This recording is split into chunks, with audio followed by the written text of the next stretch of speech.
200 साल पहले आंगल मराठा युद्ध की अंतिम लड़ाई पुणे के पास भीमा नदी के तट पर कोरेगांव गांव में लड़ी गई थी। इस लड़ाई ने भारत में ब्रिटिश साम्राज्य की मजबूत पकड़ को चिन्हित किया। अंग्रेजों ने युद्ध के मैदान में मृतकों की याद में एक स्तंभ बनवाया। इसके 49 नाम हैं, उनमें से 22 को उनके नाक प्रत्यय से महार के रूप में पहचाना जाता है। इसे महार सैनिकों की वीरता की गवाही के रूप में माना गया था और गोपाल बाबा वालनकर, शिवराम जाम्बा काम्बले और यहाँ तक रामजी अम्बेडकर, B.R. अम्बेडकर के पिता, जब 1893 में ब्रिटिश सेना में महार भर्ती की बहाली के लिए अंग्रेजों से गुहार लगाई गई थी। महार भर्ती को रोकना 1857 के भारतीय विद्रोह का परिणाम था, जिसके बाद अंग्रेजों ने केवल शामिल करने के लिए अपनी भर्ती रणनीतियों का पुनर्मूल्यांकन किया, जो सेना में मार्शल रेस से हैं। लेकिन जब बाबा साहेब अम्बेडकर ने पेशवा शासन में भीमा कोरेगांव की लड़ाई को महार सैनिकों की उनके जाति उत्पीड़न के खिलाफ लड़ाई के रूप में चित्रित किया, तो वे एक शुद्ध मिथक बना रहे थे।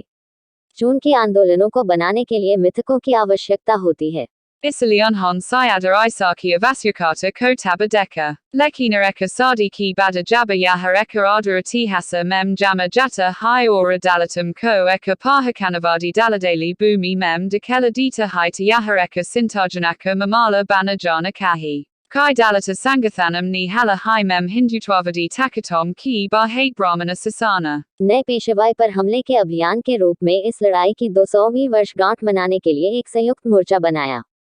उनके लंबे मार्च 31 दिसंबर को पुणे के शनिवार वाड़ा में एक एल्गार परिषद सम्मेलन में परिणत हुए।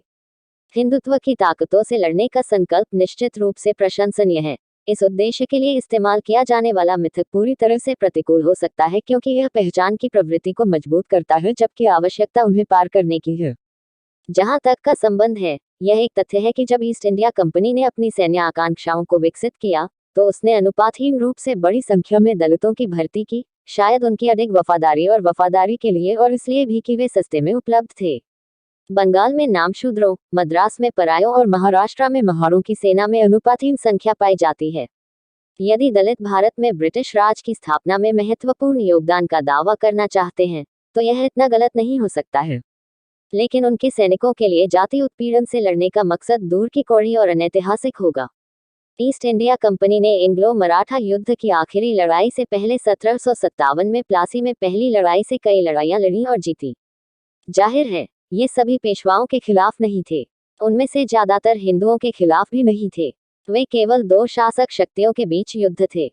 Jinhem unik sainakom ni apain kartavia ki rupa memlarata. Unhem jati virodi yadama virodi dakana na kivala tathiatmaka rupa she galata hoga balki hasika jati ki galata samajabi hogi. Jati vim satabdi ki antataka. जब दलितों में शिक्षा का पर्याप्त प्रसार हुआ था, लोगों की जीवन संसार रही है। उन्होंने जाति को एक प्राकृतिक व्यवस्था के रूप में और उनके उत्पीड़न को भाग्य के रूप में लिया, जिसे उन्हें नम्रता से सहना पड़ा।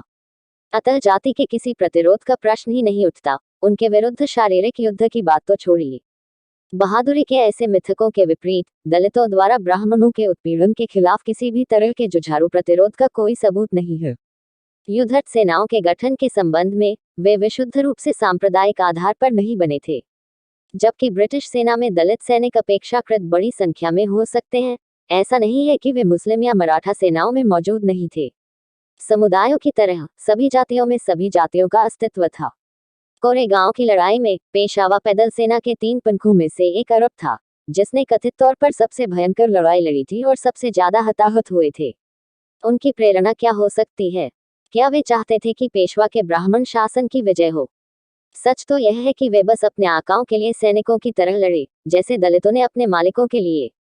इससे बढ़कर उनके लिए ऊंचे ऊंचे मंसूबों का श्रेय देना घोर गलत होगा। 1 जनवरी 1818 को कोरेगांव की लड़ाई से पहले पेशवाओं को पहले के 2 एंग्लो मराठा युद्धों से कमजोर कर दिया गया था। वास्तव में पेशवा बाजीराव द्वितीय पुणे से भाग गया था और पुणे पर बाहर से हमला करने का प्रयास कर रहा था। पेशवा की सेना में 20,000 घुड़सवार और 8,000 पैदल सेना शामिल थी, जिसमें से लगभग 2,000 पुरुषों ने 3 पैदल सेना दलों में विभाजित किया, जिनमें से प्रत्येक में 600 अरब, गोसाई और सैनिक शामिल थे। अधिकांश हमलावर अरब थे, जो पेशवा सैनिकों में सबसे बेहतरीन माने जाते थे। कंपनी की टुकड़ियों में 834 पुरुष शामिल थे, जिसमें बॉम्बे नेटिव इन्फेंट्री की पहली रेजिमेंट की दूसरी बटालियन के लगभग 500 सैनिक शामिल थे, जिसमें मुख्य रूप से महार सैनिक थे। हालांकि उनकी सटीक संख्या का कोई रिकॉर्ड नहीं है, यह स्पष्ट है कि वे सभी महार नहीं थे। हताहतों की संख्या के हिसाब से भी युद्ध में मारे गए लोगों में से अधिकांश 49 में से 27 महार नहीं थे। पेशवा सेना अंततः जनरल जोसेफ स्मिथ के नेतृत्व में एक बड़ी ब्रिटिश सेना के आगमन के डर से पीछे हट गई। इन तथ्यात्मक विवरणों को देखते हुए युद्ध को पेशवाओं के ब्राह्मण शासन के खिलाफ महारों के प्रतिशोध के रूप में चित्रित करना भ्रामक हो सकता है। Isa bata ka koi sabuta nahim hai ki pesavai ki hara ki bada maharom ko koi rahata mili thi. Vastava memunaka jatagata utpirana berokatoka yari raha. Balki jaza ki pahale sankata dr gaya tar kurtigna angrajom nianaki pichali bahaduri ko svakara karain she inakara karati husainar memunaki bati rokadai. Unhon prathama vijva yuda ki damaki taka bati bahala karain ki unaki dalilam ko najaranda jakara dr. Jisig madanahara unhon apani bati fira she suru ki. Isamem koi vivada nahim hai ki briti saraupanavsika sasana ni dalatum ko isa harda taka kai lava di ki dalata andalana ka janma hai isake karana hosakata hai. Lekina sata hai yaha samajana kahi ki yaha aniasa hai tarora mukya rupa she unake alpanavsika taka vara nerdarita ki yagaya ta. Yaha durbagya ki bata hai ki dalata apani pahakana kamakamat hu isa vastavakata she kudar ko anadalit haim. यह कहना भी उतना ही गलत है कि चूंकि पेशवा सेनाएं मराठा संघ की थीं, वे राष्ट्रवादी ताकतें थीं और पराजित ब्रिटिश सेनाएं साम्राज्यवादी थीं। एक गैर मौजूद राष्ट्र के चश्मे के माध्यम से ऐतिहासिक तथ्यों को देखना भी उतना ही निंदनीय है।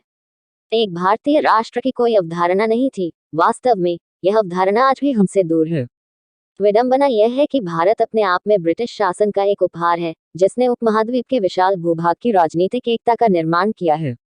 जो लोग इसे अपने स्वार्थ के लिए एक राष्ट्र के रूप में चला रहे हैं, वे वास्तव में पेशवाओं की तरह ही बदनाम हैं और सबसे बड़े देशद्रोही हैं। दलितों को हिंदुत्व के लुटेरों द्वारा बनाए गए इस नए पेशवाई से लड़ने की जरूरत है।